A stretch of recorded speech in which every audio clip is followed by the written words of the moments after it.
chứ nhé nhà tao lúc đó sai không là của kia là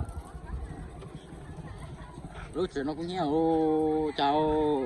sư bên đây ơi chào ôi cha ôi chào cú nè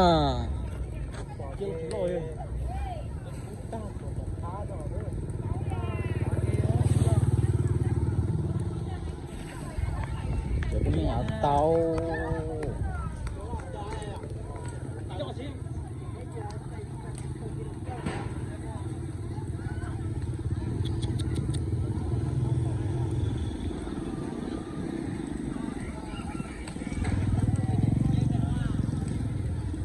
nào ta chỉ với nhau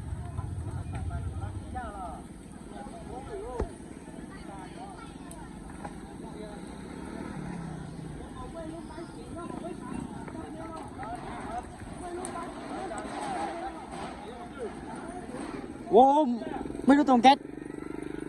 tông kết nữa đó sao có mấy đứa tông kết nữa có tại kho à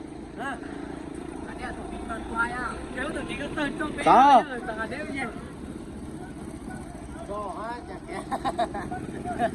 mấy đứa tông kết này coi à không cái tao đâu tầng đéo bên chia ôi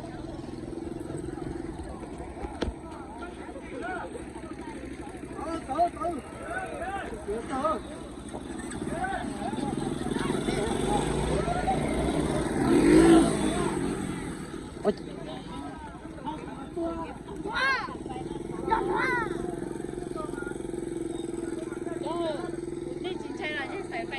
找你进菜那个宝贝，你没得那有点路菜，一餐。 ra rồi